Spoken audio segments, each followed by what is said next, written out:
त्यांना सुद्धा इशारा द्यायचा. हे बघा, मला ह्या बोटवर थुका नाही आला. मी केलं म्हणलं की केलंच म्हणतो. मी माझ्या मराठा समाजाशी प्रामाणिक राहणार आहे, नेत्याशी मंत्र्याशी नाही. त्यांनी चूक केली, ती चूकच सिद्ध करून दाखवली. चूक केली तरी बोलत राहून देतो मराठी इकडे फाशीवर सोडून, असं माझ्याकडून नाही होऊ शकत. म्हणजे मला ज्या टोकाला जायचं असेल ती वेळ आली तरी चालत, पण मराठा समाजाचं नुकसान नाही होऊन देऊ शकत. मग जे व्हायचं असेल ते होईल आणि माझी लढायची तयारी त्यांचं कोणत्याही ताकदीने.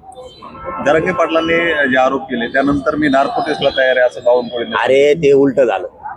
तिथं मी म्हणलो ते आणखी पुढे गेल्यावर वाक्य येते, बावनकुळेचे नार्को टेस्ट नाही, 15 लाख ज्या अधिकाऱ्यांनी मागितले ते विषय ते जोडताना त्यांना जोडलं. याचा अर्थ त्यांची चूक नाही असं नाही. नार्को टेस्टचा विषय त्यांचा नाहीये, फक्त त्यांचा विषय पत्र काढले त्यांनी त्याच्यात.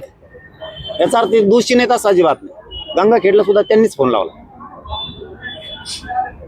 याच्यासाठी मंत्री नसतं रे बाबा. मंत्री कशासाठी असतो? इतकीच आठ ठासून भरली तो यात. ठीक आहे, बघू आता बावनकुळे काय करतो आणि आम्ही बी मराठवाड्यात पश्चिम महाराष्ट्र विधानात काय करतो दाखव. तुम्ही आमचा रद्द करून बदला घेणार, आम्ही तुम्हाला पाडून बदला घ्या.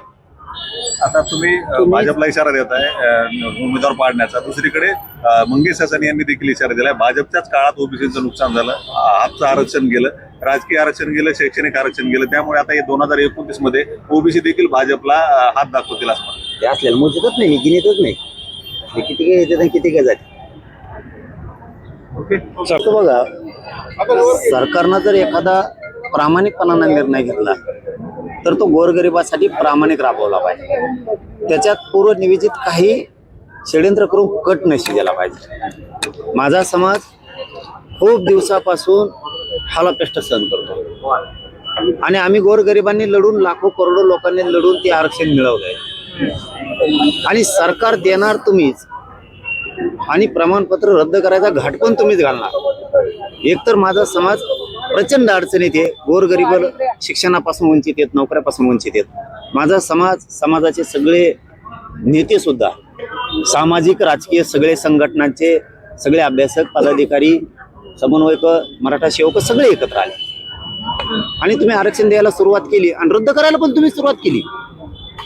इतका नीचपणाचं वागणूक नसावी. तुमच्याच ह्या बीडचा स्वामी आणि आमके तमके ते कलेक्टर, डेप्युटी कलेक्टर आहेत. अरे यांना पत्र दिलंय बावनकुळेनी. एखाद्या मराठ्यांच्या नेत्यानं, मराठ्याच्या मंत्र्यानं 60-70 वर्षाच्या काळात मला दाखवा ओबीसीचं आरक्षण रद्द करा किंवा ओबीसीच्या नोंदी रद्द करा म्हणून एखादं पत्र दिले.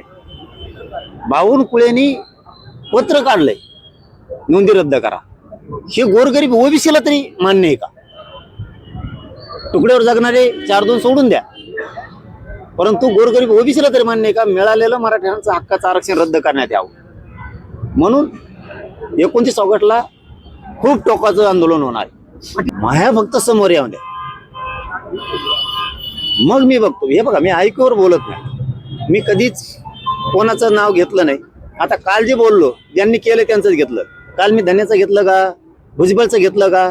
मी मोहम आरोप करायचे म्हणून कधीच करत नाही कोणावर. चुकल्यावर मी सोडत नाही. कालचे इतके नोंद, अरे जात पडताळणी समितीनं आदेश केलाय व्हॅलिड करा म्हणून, सकाळी रद्द होतं. शिंदे साहेबांचे मंत्री हे काम करणार. आता ठीक आहे, त्यांनी सांगितलंय आता रात्रीपासून त्यांचे खलबत सुरू आहेत, सकाळी पण होते की आम्ही आमची चूक दुरुस्त करतो. शिंदे साहेबांच्या तिकडून सुरू झालं. आमचं तेच म्हणणं आहे, तुम्ही चूक दुरुस्त करा, आम्हाला बोलायची गरजच नाही. तीच पद्धत भाजपमधल्या मराठ्यांच्या जिल्हा प्रमुखांनी, भाजपमधल्या मराठ्याच्या आमदारांनी, मंत्र्यांनी, खासदारांनी फडणवीस साहेबांना सांगा बावनकुळे केलेली चूक आपण सुधारू, गोरगरीब मराठ्यांचं मेरिटीचा वोट नको घ्यायला.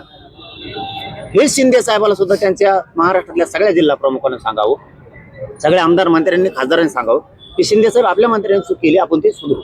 आपण जर